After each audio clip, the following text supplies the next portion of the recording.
So I'm Kidus. I grew up here in Addis. My grandma's house is actually right across the street. So it was really wonderful coming back to this place. She passed away 10 years ago, but I spent most of my childhood here. So it's a really nice place to come back to. I always messed things up growing up. I loved taking things that were not broken, breaking them and seeing if I could rebuild it. I always found classes that told me how to do things boring, but I always enjoyed classes that told me how to do things differently really fun.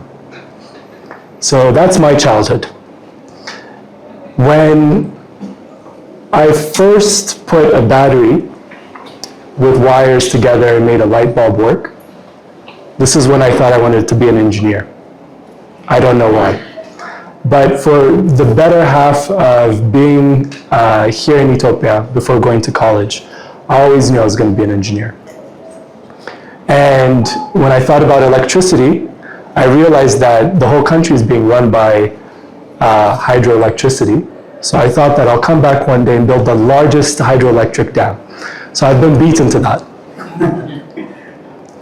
But there's something really strange happening in my life and in my upbringing. I think every time things got comfortable, I wanted to get away from it and do something that is not comfortable.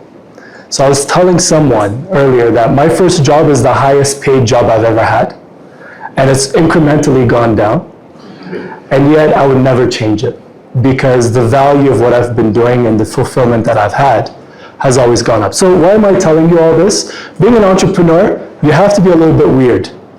And you have to look at the world very, very differently. Because it's only when you can do that that you can find opportunities. It's also how you're going to be able to overcome a lot of challenges. So what have mine been? So my career started off, I graduated as a biomedical engineer, an electrical engineer, so I accomplished that. Quickly decided I don't want to be an engineer, so I walked into software. Worked on a team that later on built Google Translate. So I worked on languages for a while. After that, I went into consulting because I wanted to learn how to communicate with people who did not understand technology.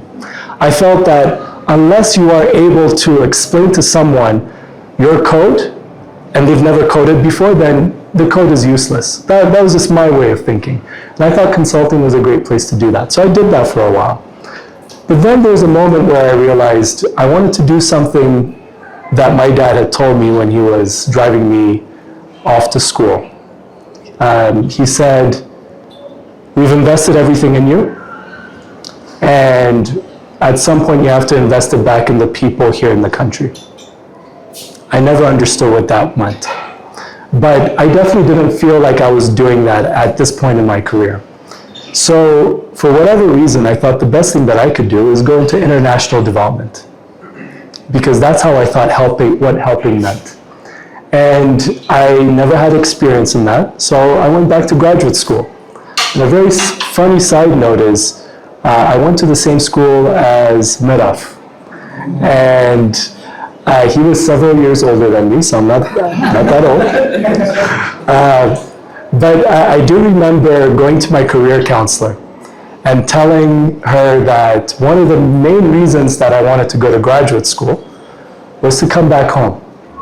And the first thing she did is she took out Miraf's phone number and she said, "Here's one guy just like you who's done it. You should talk to him." So he's played a very influential role in my life without knowing it.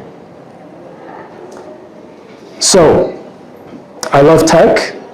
I like doing things that are hard. I hate comfort. And here I am in a public policy school. And 3 months into it, I felt like I needed to do something else. So I went out and looked for a job while in school. And while I was doing that, my career counselor hears about this because we were not allowed to do this. But she knew that I could. For me, it's going to be very simple. I'm either going to go out and do something or I'm going to stick in this school.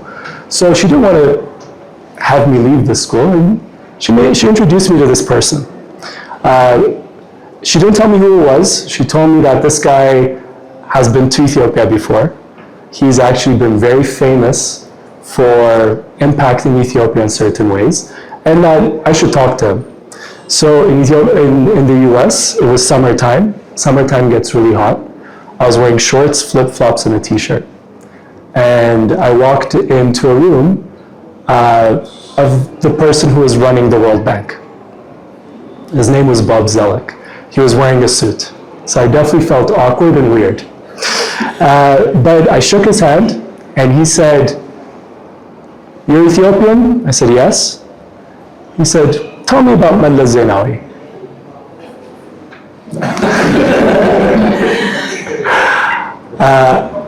I told him I don't know, because all I know is that for me, Ethiopia is not a concept. It's a community that I've grown up in, and I want to go back to that. And we spoke about 10 minutes. He took out his BlackBerry. Do you know what a BlackBerry is?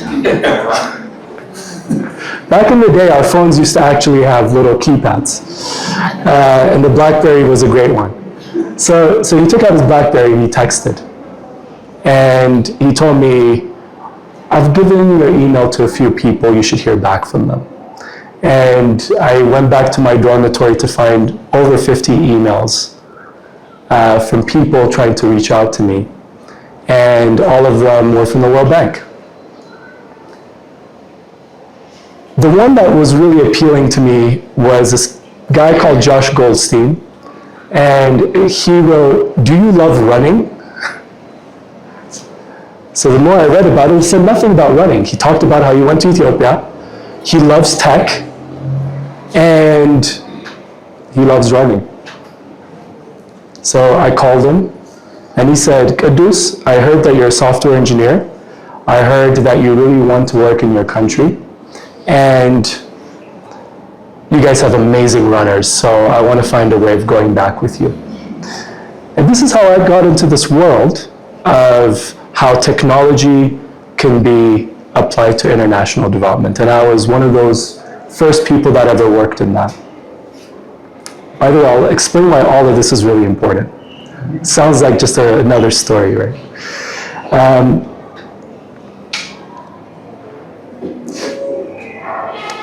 I worked there.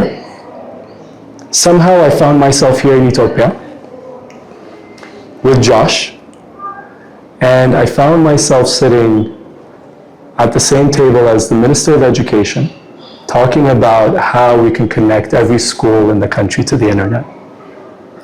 This was one of the first times that I realized that knowing the right people and having the right people behind you is the difference between making your idea work and not. And I continued to do this for a while, and at some point I did work in a place called Uganda, not too far away from here, where I also met another person. His name was Sharad. Sharad was the head of UNICEF for Uganda. I don't know how he heard about me, but he asked to have lunch. He was a chain smoker. He took out his cigarette, took a puff, and said, "How much are you making?" I told him. He said, "I'll double it, move to Uganda next month." I said, "Why?"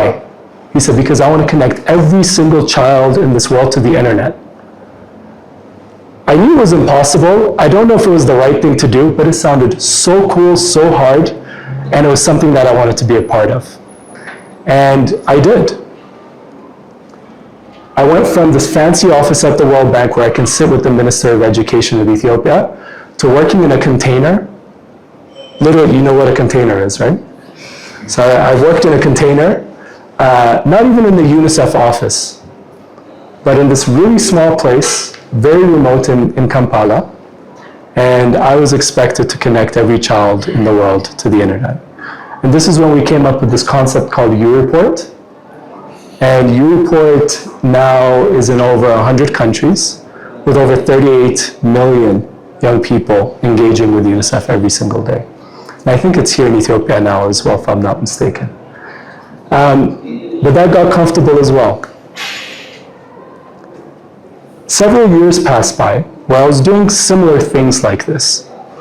working in software, worked in over 40 countries, and I was going to Côte d'Ivoire, which is Ivory Coast.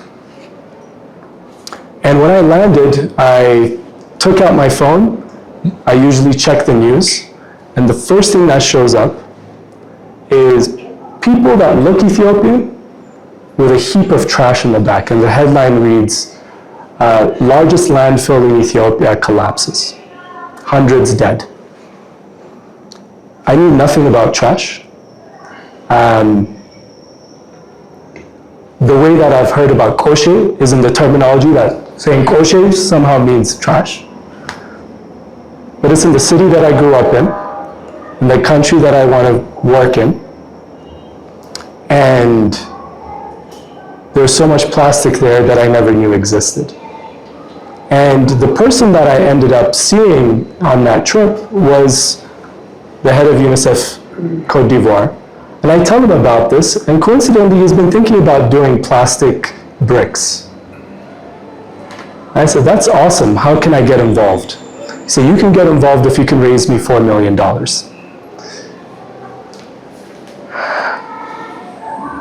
5 months later, I raised him $4 million. We built a factory. 2 years later, we built 500 schools through plastic bricks. And this was not my job, by the way. My job was something different. But I spent as much time and energy on this, flying to Côte d'Ivoire with my own pocket, because I knew that this is something that one day will be meaningful to me. And I will never forget this day where the UN General Assembly, which meets around this time every year, had our bricks built into a school right in front of where every single world leader will go by. And I see these pictures coming to me. Emmanuel Macron has just passed by. A few others have passed by. And they're like, isn't this a success? And that was the moment that I actually got disinterested. I felt like something has worked out here. We needed to do something different. And I was talking to the same guy from UNICEF Ivory Coast, and he said, if you really want to do something that you're not afraid to fail doing, maybe you should leave the UN and do it yourself. And he said it as a joke. So 3 months later, I left to start Kubik. Guys, the reason why I'm telling you all this is, sometimes when people tell you their journey about being an entrepreneur, they talk about it as if some big light bulb came one day, the idea rained on them, God anointed them as the person who's going to make this thing the biggest thing in the world, and they're very, very special. And the honest truth is that it's not. It's a series of unplanned circumstances that get you to where you are. And that has been my life story. I never planned to be an entrepreneur. What I knew is that my dad told me I had to come back to Ethiopia one day. I like to mess up. I really loved engineering. And I get really uncomfortable doing things once they are in the path of success. And that's where I am today. Now, there are a few questions that you've had about Kubik, but please don't forget that I am just like you when it comes to trying to figure things out, always messing up, doing some things right, and really being crazy enough to know that I can change the world, because that is hard to do. My first day at Kubik involved being in my house alone the entire day with absolute silence. I had no emails. No one was calling me because I'm not at UNICEF anymore. And it was probably the loneliest day of my life.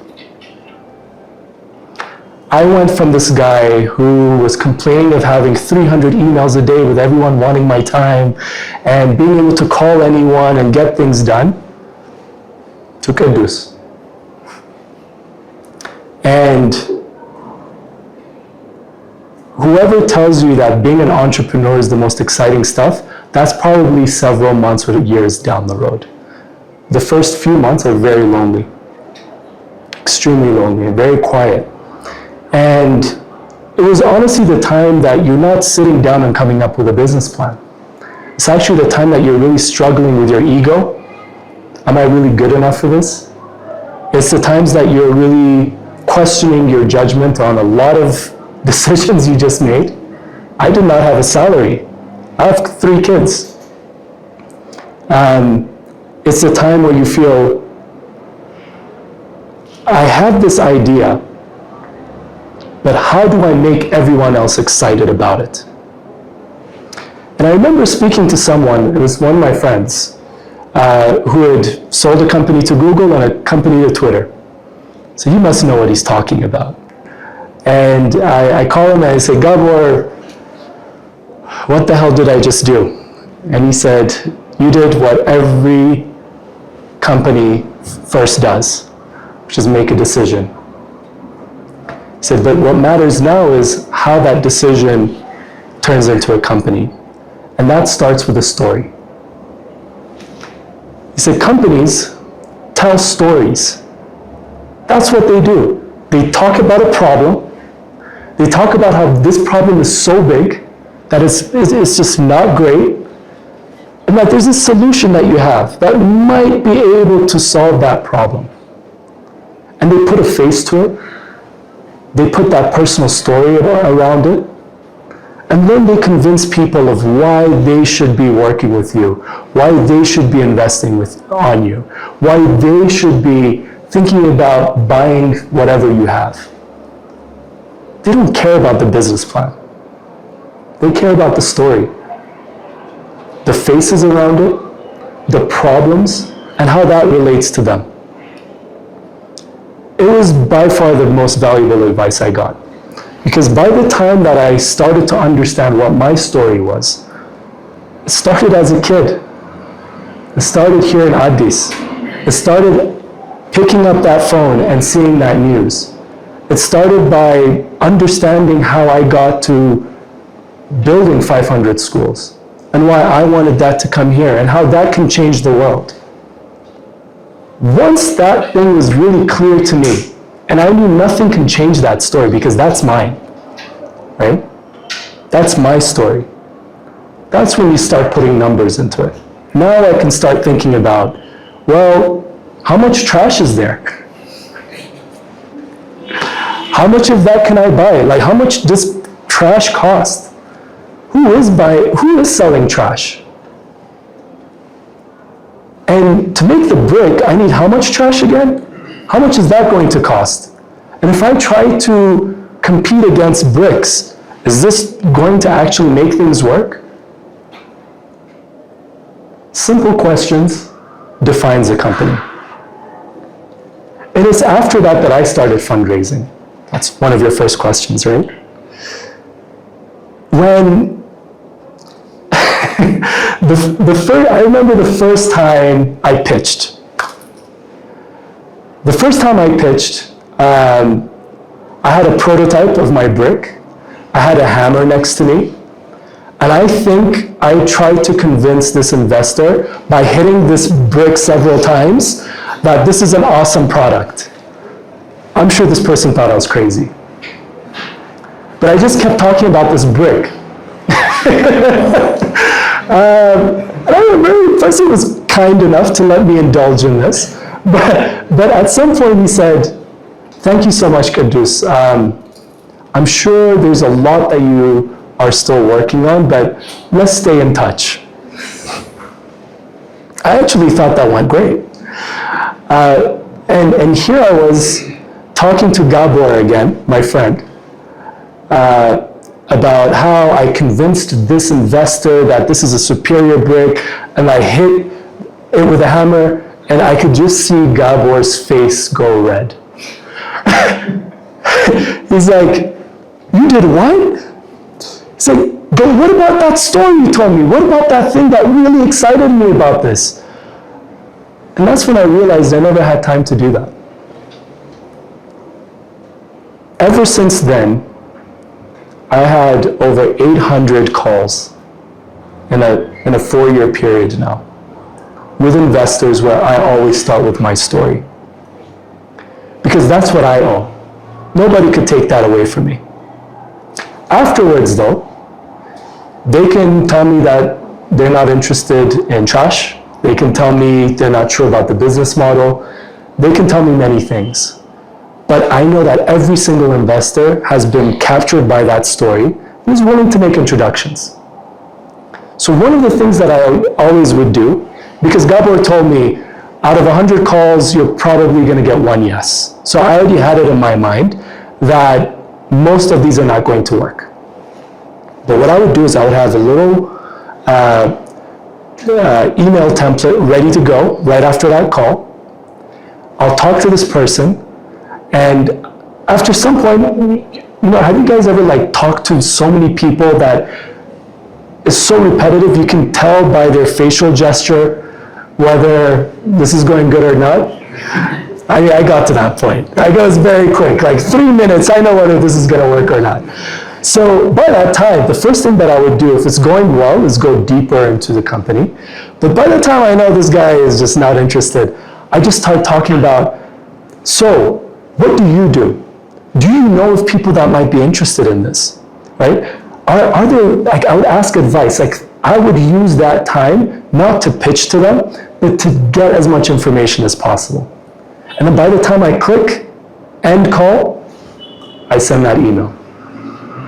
Guys, I think you know about Kubik's fundraising. We raised about $6.3 million.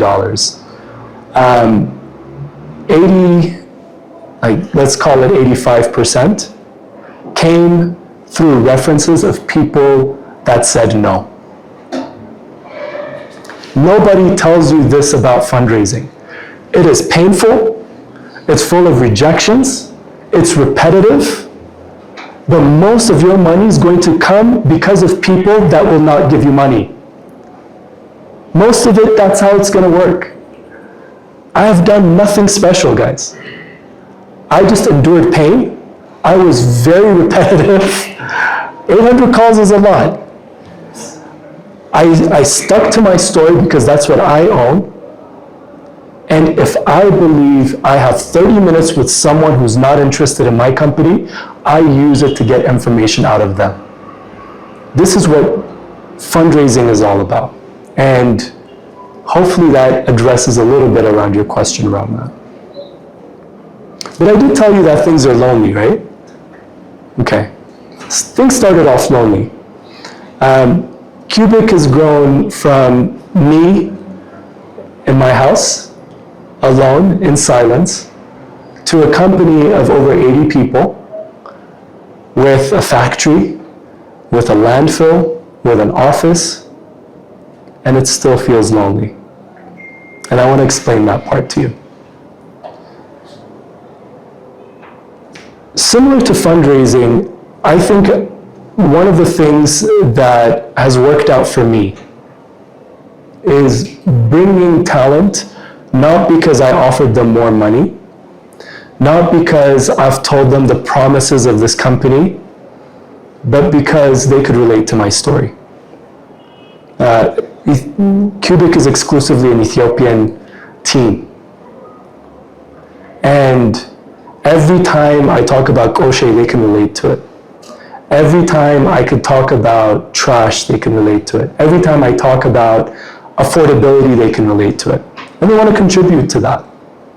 So remember that when you build teams, it's not about what you see in a CV. It matters, but that is not what's going to keep you to have an amazing team. An amazing team starts with that story that built your company, people who are behind it, who can relate around it, because I guarantee you, just like Kubik, your company will go through the best of times and the worst of times 3 times each every single day. it is an emotional disaster. Sometimes things are going really well, and sometimes they are not. Sometimes you land an amazing sale, but then you're dealing with conflict in your team. Things are going really great with your team. You don't have money.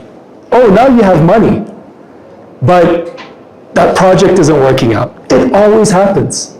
And the only thing that's going to let that thing work is having that amazing team behind you. But the reality as an entrepreneur is also that when things are at its darkest, you quickly realize that you're probably going to be the last one standing, right? And that becomes the most lonely experience for you. And during those times, what I've learned is that people stick around because they want to be there with you till the last drop. Or people realize that this isn't my journey, right? This isn't my journey, and that's okay. I would do the same thing if I was being hired by an entrepreneur. And there has been a time, in Kubik. Kubik has been around for 4 years, where I've really felt that I have everything figured out. But even when I do, somehow I do feel lonely. And most of that reason is a very positive reason. It's because I am thinking about the future and nobody else isn't. Do you remember I told you, like, I get bored with stability? I get really bored by stability.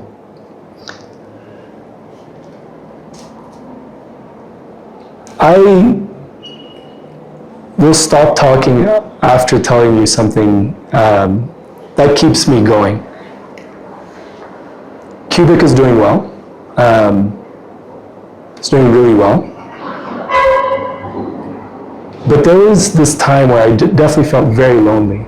And that came from a place where I felt the company is financially going to be successful, but it's not going to reflect the image of why I started it, which is my story. And believe it or not, I had a point where I actually thought that I just want to give my shares for free and let Kubik go. And it's not that long ago. But what happened was my board was in town. My board of directors were in town. And I took them to where most of our work is, which is in Harar. For those of you who don't know Harar, it's in eastern Ethiopia. It's about an hour and a half, hour flight, hour and a half drive afterwards. Fourth holiest city in Islam, for those who don't know. It's also where my dad grew up. And I introduced my board to one of the waste pickers that we buy plastic from. So as you guys, I don't know if you guys know, our business model is we buy trash from women waste pickers. Her name is Dunya. Dunya brings in 70 kilos of plastic every single day. Do you know how much 70 kilos is? Who has a Highland water bottle that's empty? Empty. Who has an empty water bottle?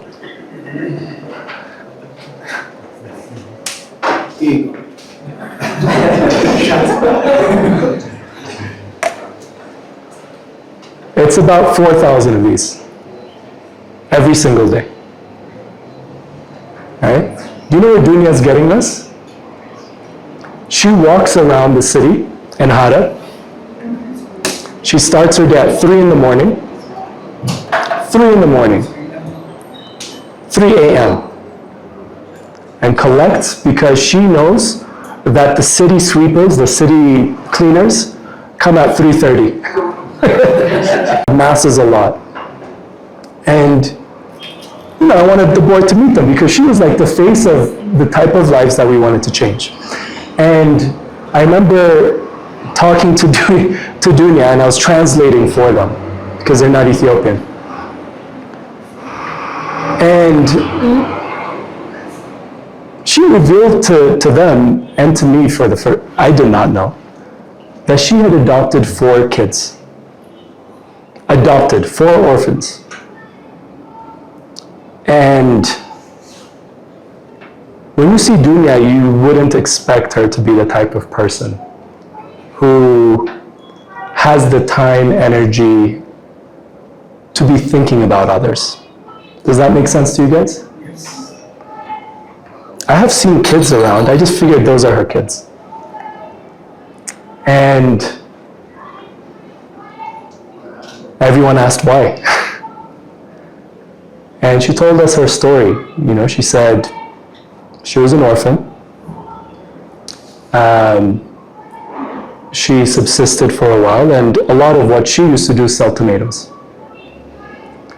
And at some point, she was walking down the street where she saw a sign that said, "Bring plastic trash and we will buy it," with pictures of all these different types of plastics. So she took a few of these, she walked right in. She said, "Give me money." And they did. So she came back the next day with 2 more bags. She said, "Give me money." They did. And she said at some point, she realized she was making a whole lot more money than tomatoes. She said, "That one is a very bad business. I'm going to get into trash." And she kept doing it. And at some point, she felt she was making enough money that there was this one orphan kid that she wanted to adopt. So she did. She kept working harder, getting more plastic. She adopted a second one until she had these 4 kids. And this is probably one of the first times in my life that I felt that what Dad asked me to do was coming real, where I haven't only given back for someone just to make money, but I've gotten that person to the point of seeing enough hope to also help others. And I'm still here. So just remember that during this time of, building a company, what you're really doing is trying to build a future that you want to see. And that's going to be very hard because you're the only one who's trying to define that future. And when you see that future coming into fruition, any pain, any loneliness, any hardship is worth it. And that's how you build a company. Thanks.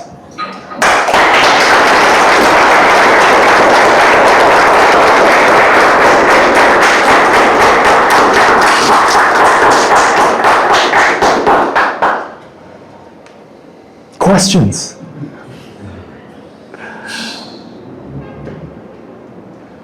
I don't like being awkward standing here.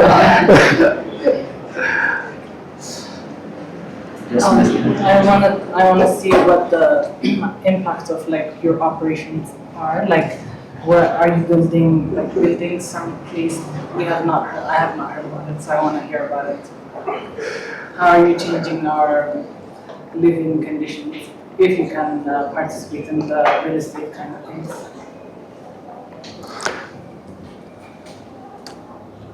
Early on in Kubik,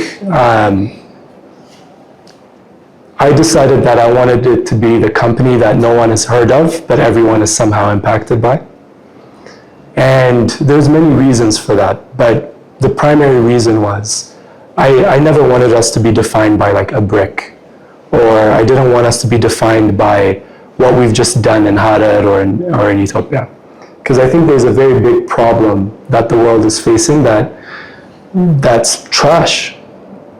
You know, when we talk about climate change, everyone knows what climate change is? Everyone believes in it?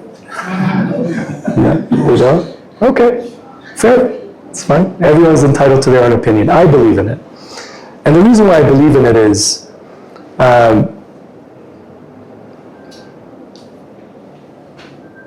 there is a certain way that we as human beings are able to survive anywhere we are, and that's being disrupted.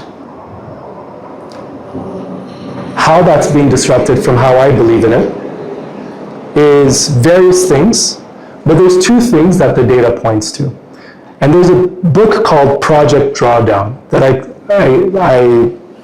think everyone here should read, because it doesn't try to convince you about climate change. It gives you very clear numbers where you'll believe it yourself. And what it does is it ranks data that everyone has around what are the biggest polluters. Do you know what I used to think it was? I used to think it was airplanes, maybe cars, maybe like power stations.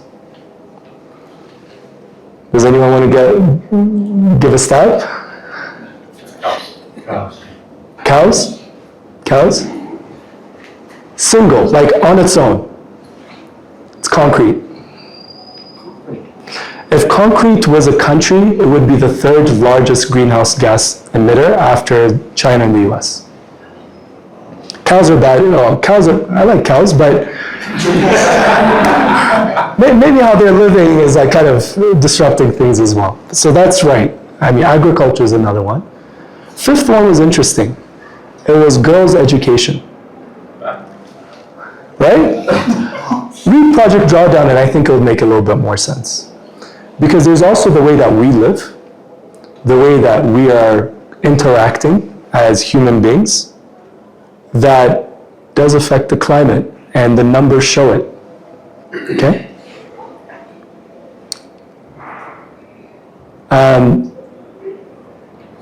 All these things are bad. These are things that we want to be changing. And we want to do it however it's possible, right? And we started with this brick. But let me tell you a bit about our impact. I think in the next 2 weeks, we would have avoided close to 1 million kilos of greenhouse gas emissions. We have already collected close to 1 million kilos of plastic.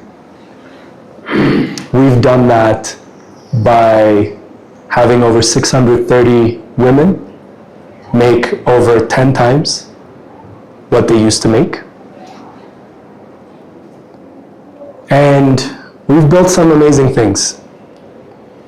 We've built things like clinics that are not too far away here in Mojo.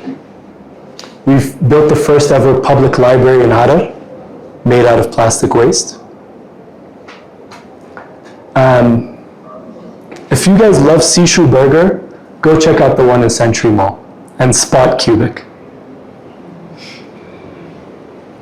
We built everything from the parking booth that you will see at Bole Airport to clinics in places you could never imagine, to places where water points are being used in very rural areas, to libraries, to schools, and soon we'll be building one of the largest affordable housing projects in Dorado made out of plastic waste as well.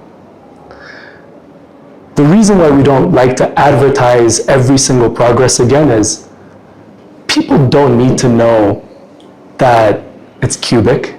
What they want to see is something affordable that is as good as that expensive stuff that they used to be able to buy. That's what I want to be proud of. And that's what we're able to do right now. Thank you for framing company building so genuinely and personally. wonderful story.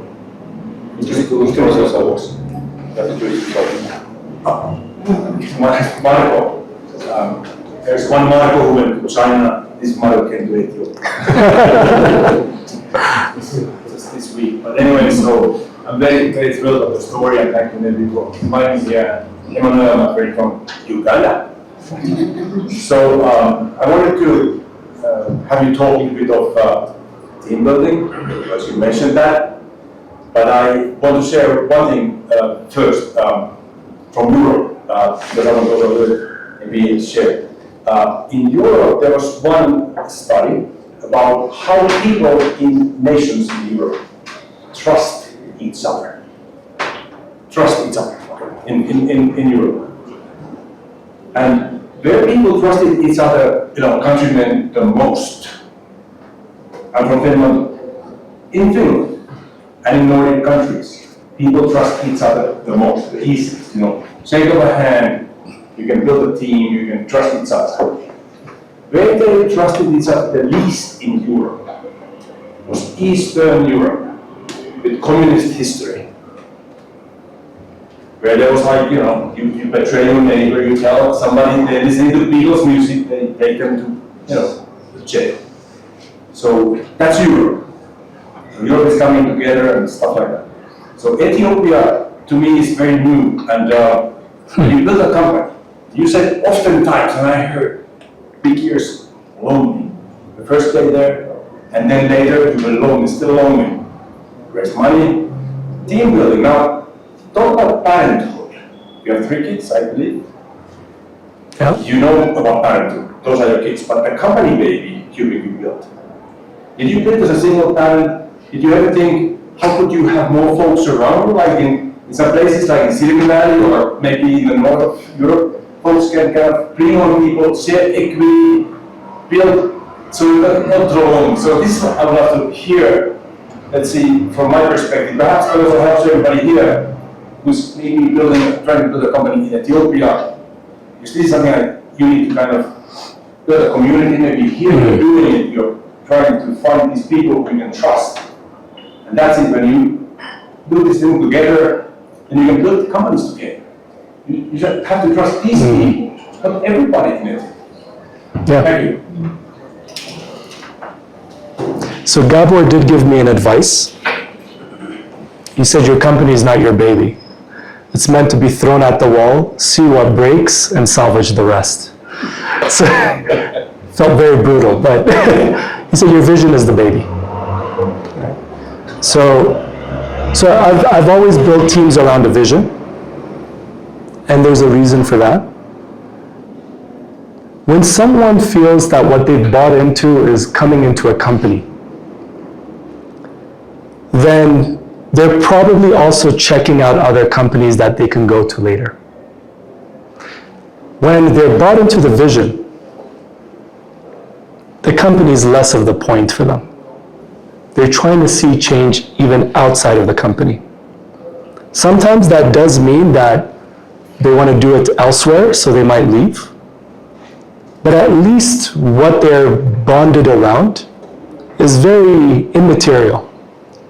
And I think I've really believed in immateriality just from my experience of being employed by another company. And the first company I worked for was Google. And I remember the motto was, do no evil. Not about code, not about search, not about Android. Do no evil. Right? It was all around this mentality that as coders, we're building a world where evil isn't there. That's theirs, right? But there's many of my friends who've been there, who are still there, because they've been really driven by that power of how can I be part of that movement, right? In the same way with me, yes, it is lonely, primarily because, as an owner of a company, what you're doing is not being employed by it, you're building it. And building it always means that you're trying to have it evolve, right? If all I did at Kubik was read financial statements, I'm not building a company. I'm just sustaining one. But if what I'm doing is I'm seeing that things are going a certain way, but maybe there are other things on the sides that we might be missing and we should be exploring it. That's what building really means. So the loneliness sometimes comes from that. But here's what I did wrong, because I would rather tell you about my mistakes. I'll confess that I thought success of building a big company meant having a lot of people in your company. And I was so driven to just bring on people. Like somehow like it's defining how you're doing as a company, right? And I focused way too much on bringing on people that are simply sharing the vision and not necessarily executing on it. Do you understand the difference? It's one thing for someone to come and all they've done is speak about, present, and potentially do similar things like you do. It's another person say, okay, I get this. Let me do the part that you can't do. An example of that person is Asfaw. Asfaw is our plant manager. Asfaw from day one understood the vision. No plastic, many women, bricks, bricks, bricks. Like that was, he's a manufacturing guy, but he understood, right? And he focused on executing on that. He wasn't going around telling these beautiful stories that I do.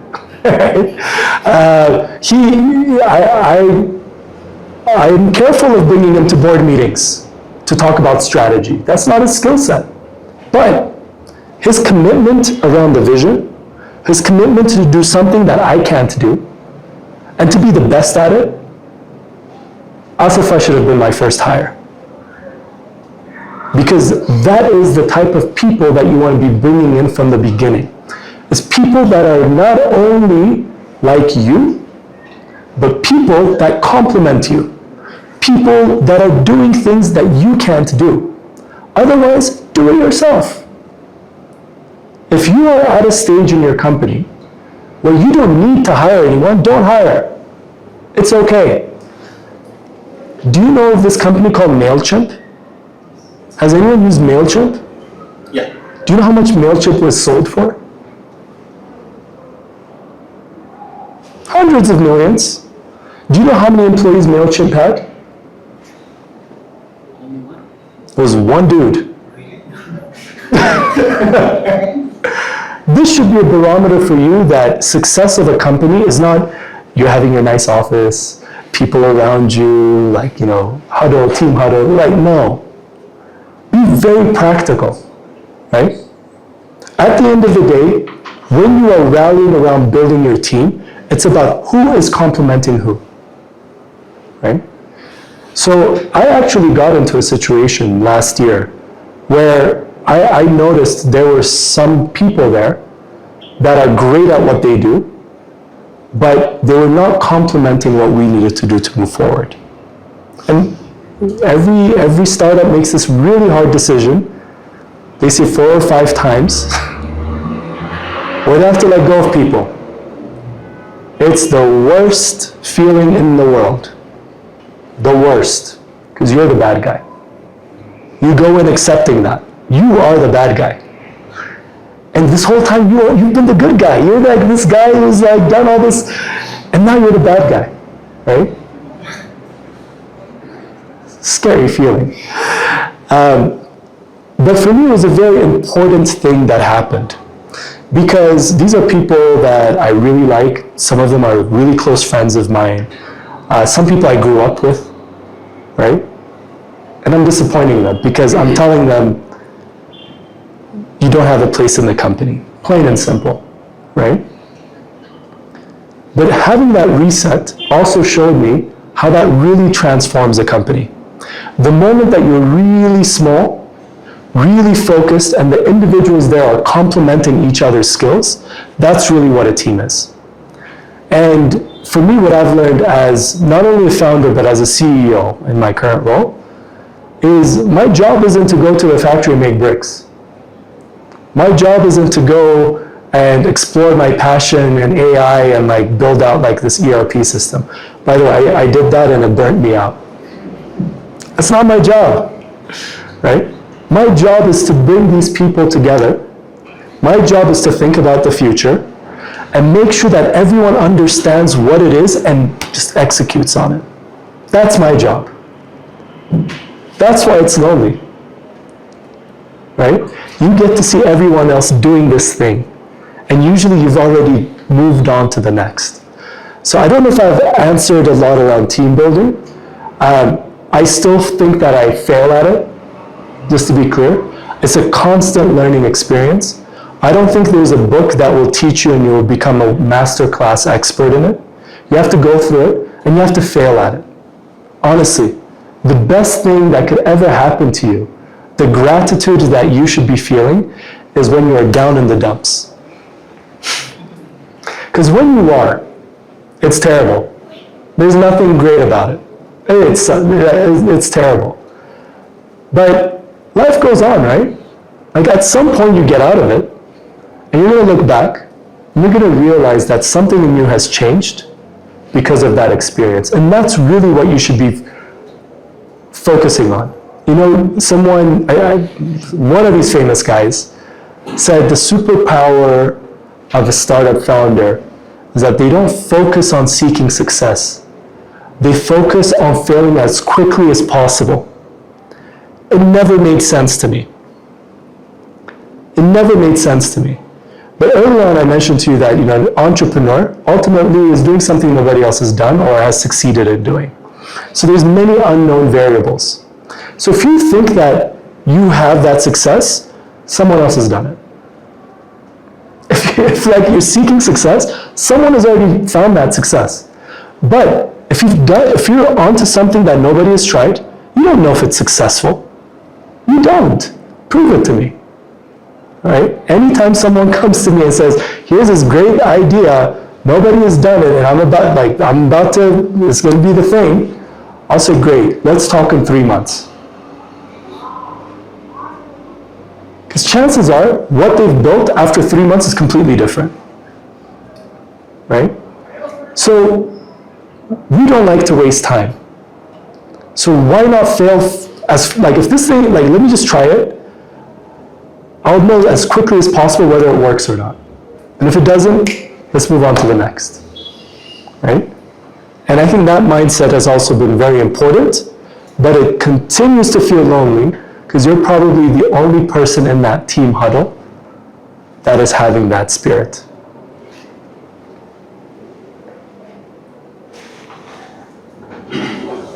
Thank you for this opportunity. I've been following your story for a while, and it's been very inspiring. One thing I want to ask you is, Kubik, your financial. Oh, my name is Joshua.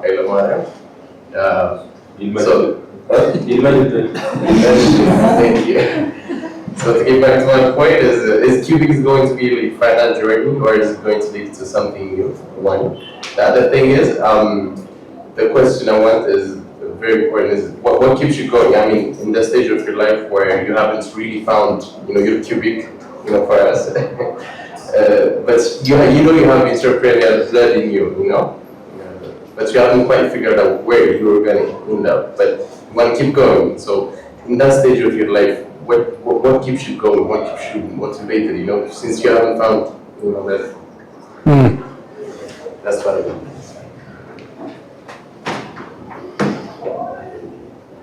I don't like being defined by Kubik, right? Not because I don't love and believe in Kubik, but I'm Kidus. And I think if you see me introduce myself anywhere, I'm Kidus, Sarah Fassad, and Elizabeth. That's who I am, right? My really close cousin recently did not know what I did. She was just over at my house, and she did not know, because I'm not defined by the career as a person. There's this thing, I used to be a workaholic. I worked in corporate America. I was defined by my title. I was defined by how much more bonus I was getting compared to the other guy, all that stuff. And there was an older guy in one of the companies I work for who said, Kidus, you're going to die and your tombstone is going to say something along the lines of, he was a great father, a great husband, a great son. Right? These are the things that matter. And that's what matters to me as well. Right? My kids matter everything to me. There's people that are very core in my life that I care about. And yes, Kubik is a vehicle for me to do something around how I would want my kids' future to look like. And then there'll be many other things that I do afterwards.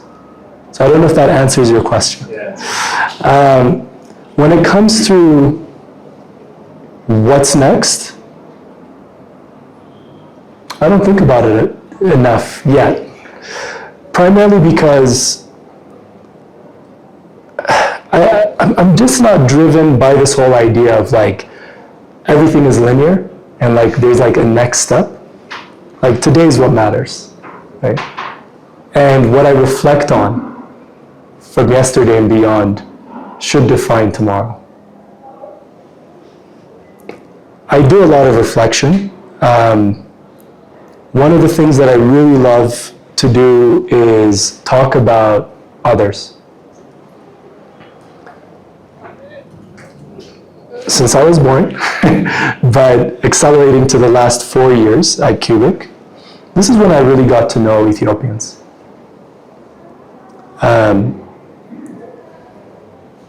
As I put it to some, there's a lot of unremarkable people doing remarkable things. Extremely remarkable things. And if there's anything that I would want to do in the future, is spend time telling their story.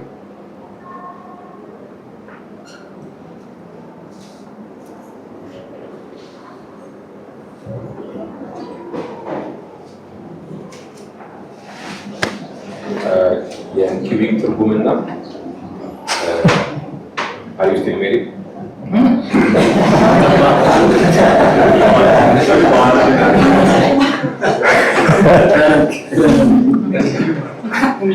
I am a very proud father. I am not married, but I also know that for my kids to have an amazing life, having an amazing time with their mothers is, or building this with their mother is important.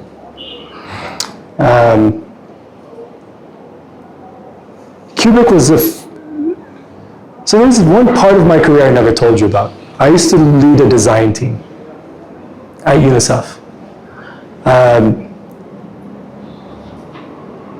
Not like logos and stuff, just to be clear.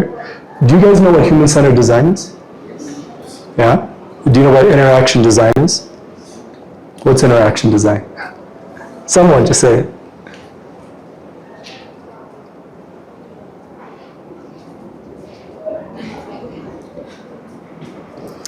It's the behavior of people interacting with digital technology and that sort. Yeah.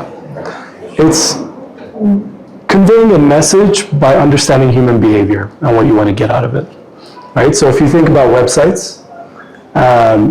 interaction design has a lot to do with like how does that browser look, like what you see on the browser looks. You get it, right? So I used to do that type of stuff. And one of the things that I knew was any word under 2 syllables is forgettable. I believe that people know my name because it's under 3 syllables, right? Kidus, Kubik, right? So one of the first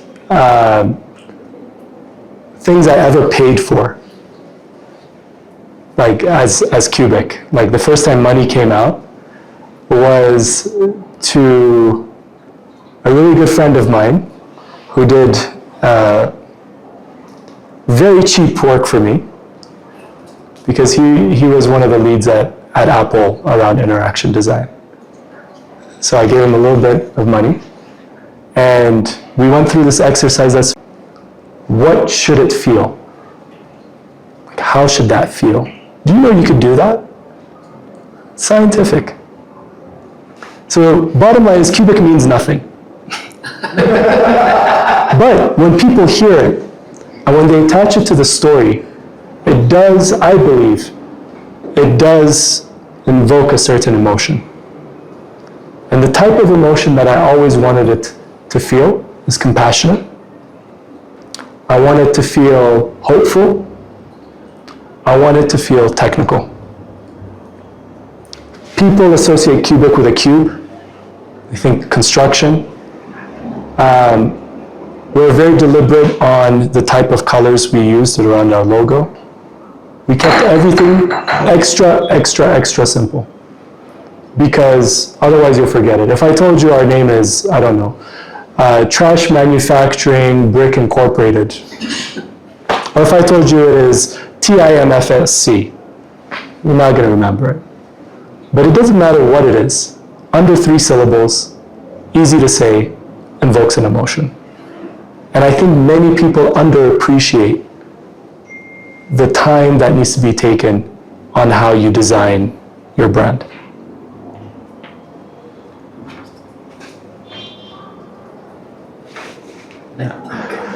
Thank you so much. Last question? Is it okay? Yeah, the last one. All right, Yeah. okay. Yeah. It was very interesting experience, Sri. Anyway, I have 2 questions. The first one is, About your name? my name is Roman. As a CEO, while doing your daily tasks like the one you have mentioned right there, bringing the things together and in the meantime seeing the future, what's your everyday challenge? I mean, definitely there is a challenge while trying to collaborate these 2 things. So what's your biggest challenge? My first question is that. It might not be the bigger one, but your daily challenge. I just wanted to know that. And the second one is, as an entrepreneur, what's your biggest fear? I mean, what wakes you up in the middle of the night? Let me start with the second one. I think it's the simplest. Harming people, or people getting harmed. We're working in a sector that involves manufacturing, waste management, and construction. One of the more hazard sectors are all 3. And we're doing that. So we prioritize health and safety, not because it sounds nice, but yeah, I get scared. It's really scary.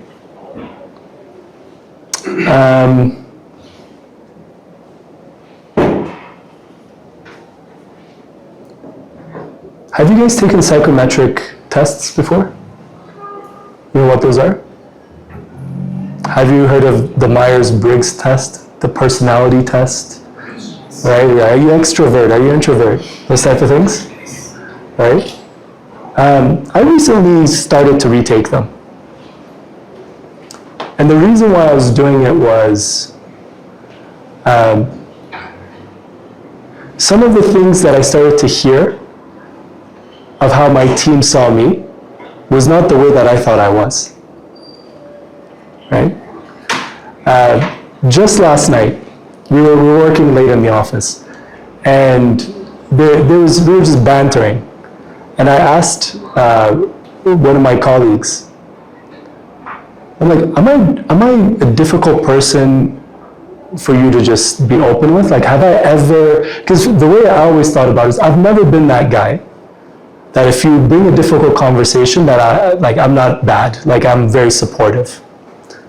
I'm like, am I that? She's like, no, but your conversations begin and end in meetings.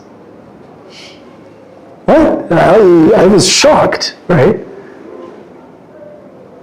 And the more we talked about it, basically what she was saying is, during work hours, I'm all business.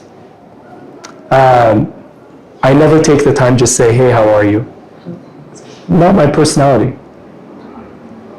I don't take time to walk into an office and say, good morning, everyone. How are you today? Everybody good? Literally the way and I observed it today. I get everything, I just walk and I say, hey, sit down, go time, right? That's what I was used to. So I actually took this personality test. And I actually think I'm a bit afraid of crowds. You wouldn't guess that. But I do get a little bit intimidated by feeling like everyone is watching me. And when that happens day in and day out, walking into an office, we have this open space similar to this, and my office, which is my desk, is all around the other side, and I have to walk by everyone. It is hard, right? So to your question around what are the biggest challenges, it has a lot to do with understanding who I am and how I could effectively communicate and work with others and be very empathetic, right? There's some days where I go straight to numbers and I realize that maybe one of my team members was up all night because her kid was sick. I just never took that time to just say, how are you, right? And all I'm saying is like, why was this thing not done? Like, you know, I'm very technical. And I know if I'm going to continue to improve myself, especially in this type of role, these qualities really matter. And I have to be very conscious about how I am. Is it a wrap?